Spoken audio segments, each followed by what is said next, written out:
morning. Today is March 21st. This is The View with Catherine Chang. Today's topic is Biden, Xi, and Taiwan. U.S. President Joe Biden and Chinese President Xi had their first virtual meeting after Russia's invasion of Ukraine. Except for the Ukraine crisis, the Taiwan issue became the focus. I think Xi Jinping wants to use the Taiwan issue in exchange for not supporting Russia. Why? Here are some points. A. According to Xinhua news agency, Chinese President Xi Jinping said that some people in the United States have sent the wrong signal to the Taiwan independent forces. And he emphasized that if the Taiwan issue is not handled properly, it will have a subversive impact on Sino-U.S. relations. My opinion is Xi Jinping believes that the United States needs China to persuade Russia to withdraw from Ukraine so that, he took the moment to ask the United States to declare opposing Taiwan independence. Well, this is what I call the exchange. B. As for Biden, he underscored the concerns about Beijing's coercive and provocative actions across the Taiwan Strait. And Biden also reiterated that the U.S. opposes any unilateral changes to the status quo. At the same time, Biden also said the U.S. remains committed to the one China policy. Well, I think Biden's statement is consistent with the previous one. Well, because it's a one China policy, not a one China principle. Well, I think the cross-strait tension is not caused by Taiwan, but by China.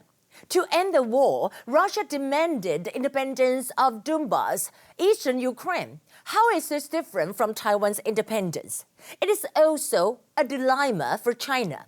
Regardless of whether China eventually provides military support to Russia or not, what I want to say is that Taiwan's freedom and democracy cannot be exchanged, and Taiwanese people will defend Taiwan's freedom and sovereignty on their own.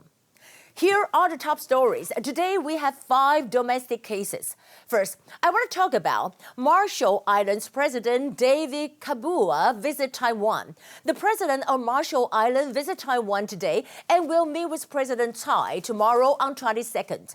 And he will be awarded the medal from Taiwan and will exchange in-depth views on bilateral cooperations. As to the virtual meeting of the U.S. and China, President Xi told Biden to handle Taiwan properly in order to avoid damaging ties. Well, Chinese President Xi said that some individuals in the United States are sending the wrong signal to the pro-independence forces in Taiwan, and that is very dangerous.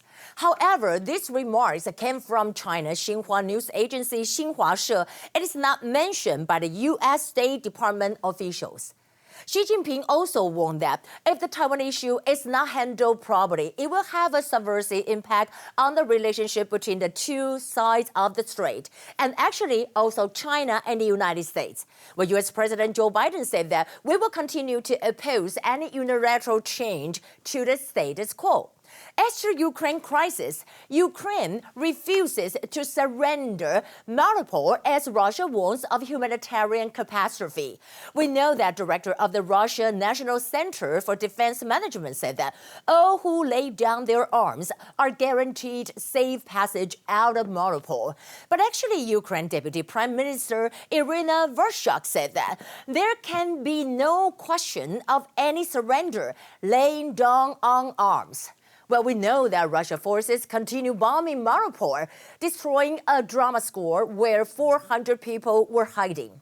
At the same time, President Zelensky orders a 30-day extension of martial law, and he signed a decree extending martial law for another 30 days from March 26.